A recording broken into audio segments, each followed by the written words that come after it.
meelay ku sugan yihiin hal sano iyo bar bay ku sii dhow yihiin waxaan codsanaynaa marka ilmaheennii inaan nolol iyo geeri aan ogaanno waa naga codsi dawladdan ka codsanaynaa ilaa iyo hadda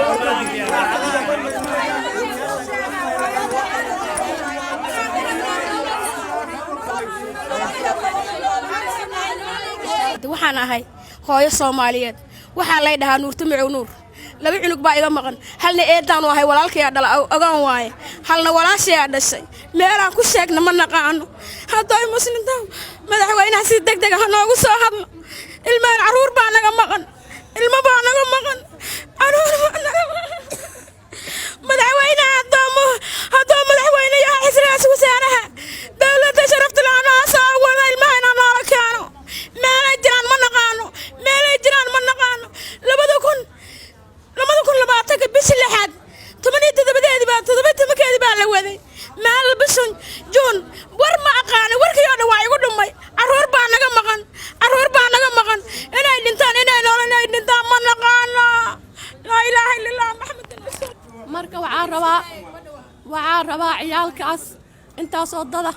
hadashay waxaan rabaa ciyaalkaygii meel in lagu sheego ciyaal badan baa iga maqan 3 cunug baa iga maqan meel kuma sheego ma hargalo ma hurdo ma hooydo ciyaalka waxaan rabaa ninka codkayga maqlaayo muslina inuu faataxada ii soo maro ciyaalkaygii meel kuma sheego meel kuma ogi abeen ma hargalo maalin ma harsado ciyaalkaygii meel alla iigu sheego madaxweynaha ra'iisul wasaaraha intii ummada muslina faataxada inay noo soo maraan codkayga ninkii maqlo faataxada inay soo maraan ciyaalkeennii meel kuma sheegno mana hargalo mana hooyana habeenii maalin waa soconaa wax noo sheegana ma aragno meeshaan tagnana waxaana la leeyahay horta ka taga meeshaan horta ka taga waxba idinkama maqnaa horta ka taga waxaan ka codsanaynaa ninkii codkeena maqlo oo muslina oo ummadda nabi maxamed oo ka naxaysa waxaan rabnaa codkeennii inaan intii muslima faataxada noo soo martaa rabnaa maantay hadafka halkaan iskugu kaaya keenay iyo hawshaanna kulmisay waa arrin aad iyo aad murugo noogu haysa weeye beerkayagii baan weynay keliyahayagii baan weynay ubadkayagii baan weynay dawladdii naga qaadayna waana maqli weyday wax kastana waa ka hadalnay wax jawaabana waa ka weyn ma ahan dawladdu inay isindhatirto isna dhagatirto isna carab tirto waa inay ka hadashaa waxa ku maqani waa dad xoolo ma ahan haddii ilaahay kuu reeyaan badeeca ma ahan dad baa ku maqan dawladdu waa inay dadkaa noloshooda sheegto ama geerideeda sheegto ubadkii nin la askareeyey Itoobiya laga iibshay iyo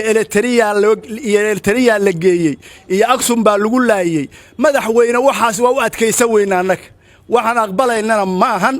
codkaaga caddee wax sheeg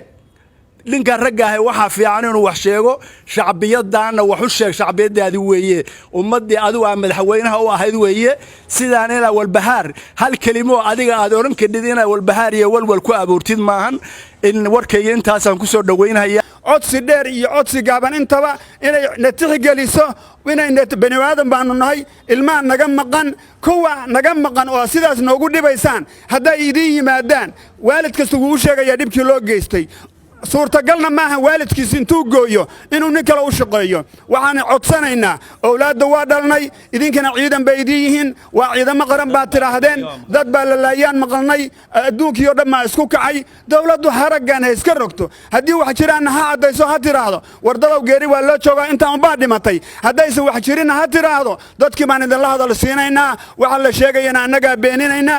shacabka u raalli ahaada waalidka u raalli ahaada magacayga waxaa la dhahaa Faadimo Yuusuf Kulane waxaa iga maqan wiilkaas oo laga qaaday bishii sanadkii hore 2019 bishii 10aad 15keedii wiilkaas ilaa xilligan hadda aan joogo wali wax warar kama maqlinin waxaa markii hore wiilkaas loo qaaday ilmaha waxa la yiri dugsi sare uu sanadkaas dhameeyay waxa la jaamacad qadaraha oo leedin geynaya ilmaha waxbarasho la ku waayaa ka bacdi waa leedin soo celinaa hadii ilaahay idmo ilmahana saasan ku dhiibnay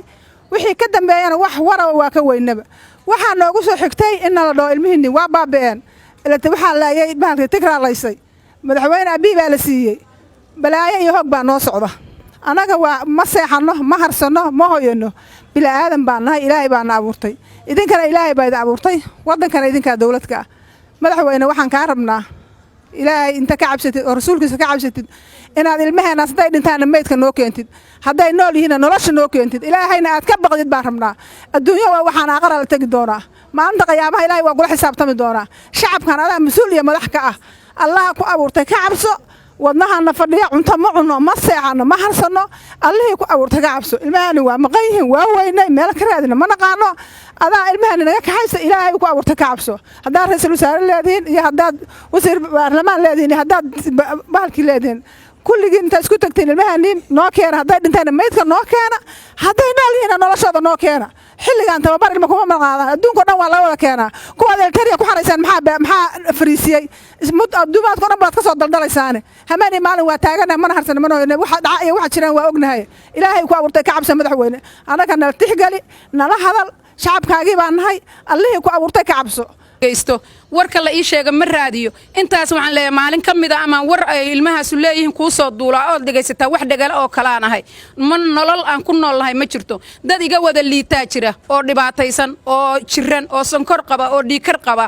waxaan codsanaynaa oo maanta cod dheer ku codsanaynaa oon ka codsanaynaa dawladda aan maanta ilaahay baan hoos joognaa aan hoos joogno oo nin walba oo maanta na dhageysanaya oo islaam oo dawladdaas wax ka gala awraadaas maqan oo geeri iyo nolol midna aan ahayn oo 2 sano ay cagacagaynayaan oo noloshooda aan ahayn oo geeridooda aan haynin inna la ka shaafiyo oo dawladda dhagaha noo furto oo dhagaha noo furto oo noo dhaganulaato hooyaan nahay ragga waxay rabaan hay ku sameeyaan laakiin hooyooyinka cabanaya waa in dawladdu u soo jeesataa oo dawladdu ilgooniya ku fiirisaa oo hooyo Soomaaliya nin walba hooyaa dhashay ilmihiina fiiriya maanta inta madax ah nin ilmihiisu dalka joogaan ma jiro nin walba meel buu ku raaxaysanaya anigu xabadan ku soo dhex koriye intaas oo maanta aabe iyo hooyo hadlahaya nin maalin ilmihiisu wadanka ka baxeen ma jiro xabadii 30 sano ahayd baa nin walba ku dhashay ilmahaad maanta ka haysateena waa 20 jir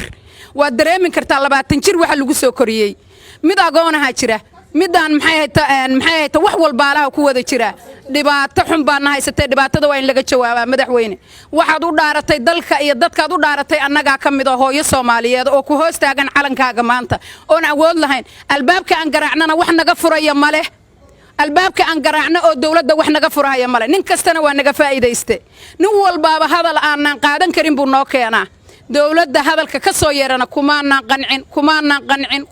qancin wasiiradeedii weeye waxa hadlahaya oo annaga noo dhaartay weeye ninka maanta ka meermeeraya geeridoodii noloshooda ma ku qancin mana ku qanci doono laakiin madaxweyne waxaan ka codsanaynaa ama madaxweyne am nin alla ninkii xilka haya maanta dawladda farmaajo nin alla ninkii xilka haya nin kasta ha u dhasho ninkii maanta xilka haya inuu ka dhiidhiyo oo nala hadlo oo waxna dhaho oo maanta kaliya uu jawaab horta uu jawaab nala siiyo wargeeri waa naqaana kuwii naga horeeyay dhinta aabayaashoodan soo wada duugnay laakiin maanta dhibaatada jirta geeriya nolol maalinba in YouTube hadlo oo nin ilmihiisa biil ku raadsanayo anigu biil igu raadsado oo mid kale ma maxay taasoo oo xildhibaanada dawladda kamida laftigooda ay nin mas'uul ah oo ku hadlo yiraahdo 3,000 oo nin baa dhimatay maya